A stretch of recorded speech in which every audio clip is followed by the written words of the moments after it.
What's going on, guys? Today we're talking wheels for your Japanese classic car. We're going to show you how to do research through archival material, teach you how to identify what era and style corresponds best with your vehicle, and show you how to spot all of the fake bullshit on the market today that no one should be buying. We're here to help.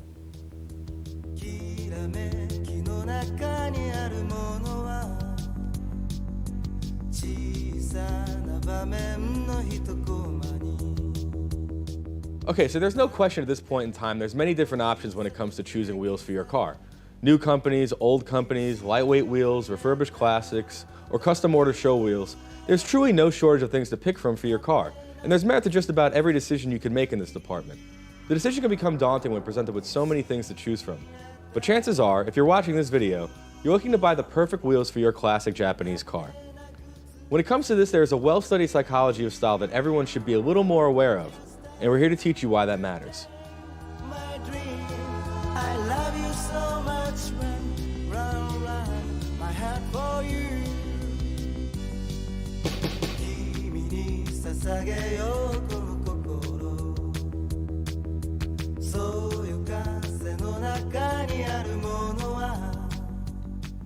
Alright, so considering all these options, there are many different styles of wheels you can pick from. Be it multi-spokes, meshes, tri-spokes, you name it. That really all boils down to a matter of preference, okay? However, there are many different things to consider in terms of the history and traditions of the culture surrounding these things that must be accounted for when we're making, let's say, the right choice. So if we're talking about putting classic Japanese wheels on your car, we're probably talking about a car manufactured somewhere between the early 70s and maybe mid-90s. Well, this period of time in Japan would have largely fallen under the Showa era. Without going into a full history lesson here, the Showa era refers to a dynastic period in Japanese culture that lasted from 1926 to 1989. This was the most prosperous industrialization period in Japan, and while their post-war automotive industry was openly replicating Western car culture practices, the Japanese were simultaneously creating a formula all their own, one that many would argue was even better. Many contest that the Showa period inspired the salad days of Japanese culture at large, from music to fashion to custom car culture and beyond, and we're inclined to agree. Couple this rich history and productivity with the undeniable R&D and creative vision of the late Showa period, most of the wheels produced by major player companies at the time would be some of the best, no question. Alright, now I understand how this could feel like a lot to digest, but stay with us here. This is nothing to run away from, okay? This is the point where archival materials start to come into play, and magazines and compendiums like this one will show you exactly what you should be looking for.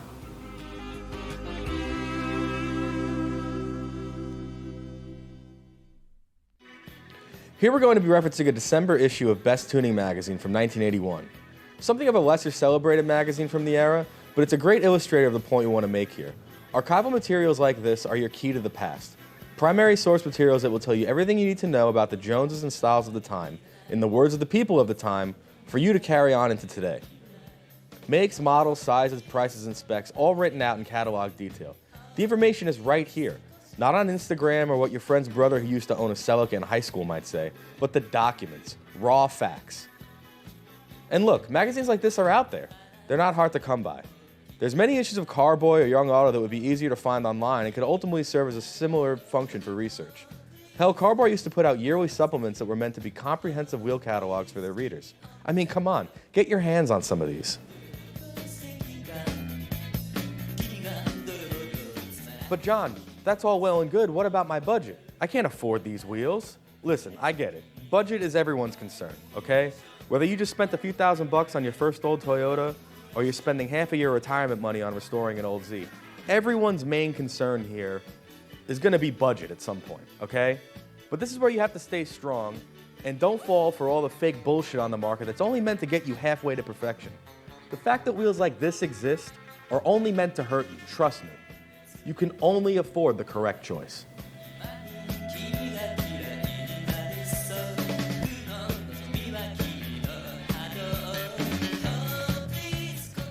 Okay, so there are fakes, scam artists, posers, hucksters, and just general shitheads lurking in every corner of the world, and the aftermarket industry is no exception. There are numerous fake wheel companies out there, some better known than others, and they all do one thing very well. They openly disrespect the integrity of the culture we love. On that basis alone, fuck them. But there's more to it than that. When our cameraman Jared found a listing for these Longchamps, he pulled the trigger on purchasing them because, well, the price was too good to be true. And guess what? It was. Because it wasn't true. At all.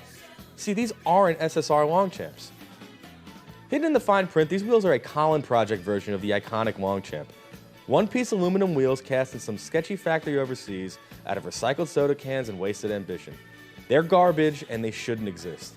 And hey, side note, Colin wheels were actually a thing in the 80s in Japan, so a resurrection of the name only serves to make things even more confusing to the unwitting buyer. But the fact still remains. Wheels like these are a fucking scam. Hell, Jared's uneducated misfortune was the very inspiration for this video, so hopefully you're taking something from all this. And no one should be hoarding this information either. We all do better when we inform one another and share knowledge.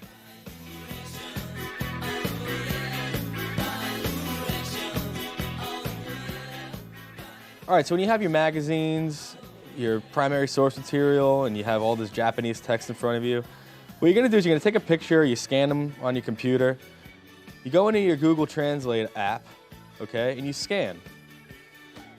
And that'll translate the kanji into English. But what you're gonna do is you're gonna look it up, say, here we go. Here are Advan A3As, okay? That is the proper kanji for this wheel. You copy it, you go into Yahoo Auctions in your browser, you paste the kanji as it's written out, and boom, there you go. There's all your wheels. Pick a set. Bit happy.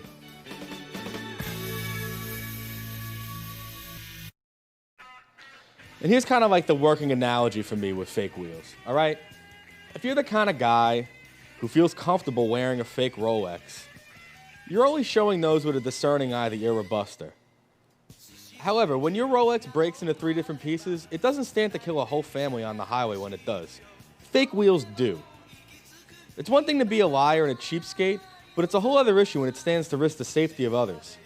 You being a buster should not be anybody else's problem but your own.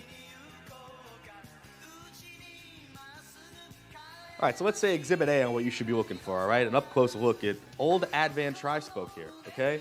Multi-piece construction, put together with hardware, and then, once assembled, welded down the middle for added rigidity and tire pressure and whatnot. This is the kind of wheel that you want to find for yourself, hopefully buy them in spec and not have to reconstruct them. But again, you can take these apart and reconstruct them, however you need to size it up to work for you, and it's a strong wheel. Should you hit a pothole or something happens on the road, your outer lip might dent. This wheel can be disassembled and fixed. If that lip is truly garbage, you're not losing the whole wheel. I mean, again, I have full faith in this thing. This thing still has factory inspection stickers on it. People put their name on these things when they left the factory. This wheel was meant to last, and it has.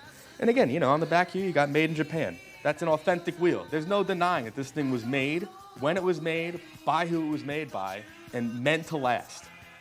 So our flagrantly offensive exhibit here is this replica Longchamp. Bullshit, garbage, cast aluminum wheel. Based on how it's constructed and the fact that it's cast aluminum, you're one pothole away from just cracking this thing right in half. This thing isn't forged. It's cast in a machine, machined after the fact to look pretty, and they send it out the door. This thing is not a strong wheel, especially in these dimensions. They drilled into it and put in fake hardware here, right? Well, the hardware's in the right spot, so from 10 feet away, it looks like it might actually be a real Longchamp. But then when you get up close, there's no seam between the face and the outer lip and the barrel. It's bullshit. It's one piece. This thing is gonna crack, and it's gonna find one of these holes they drilled and split right to that fucking hole. Fuck this thing. And again, if a wheel isn't welded together, you might find that they use silicone to seal up that seam between the multiple pieces of the whole construction.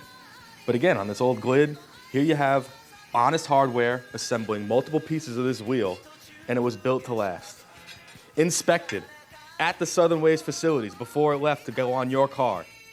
That's a fucking guarantee right there. Sometimes when you inspect these wheels up close, the way they were made and the castings on them tell their own story. I mean, a lot of you guys will recognize, oh, that's a work of Clip.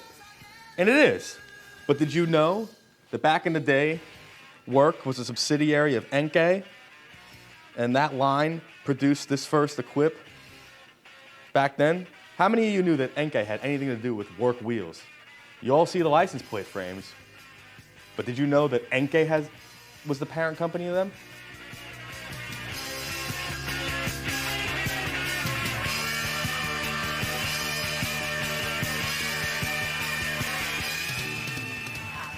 All right, so now you have all the information. From here, we can only wish you well in making the right choice for your vehicle.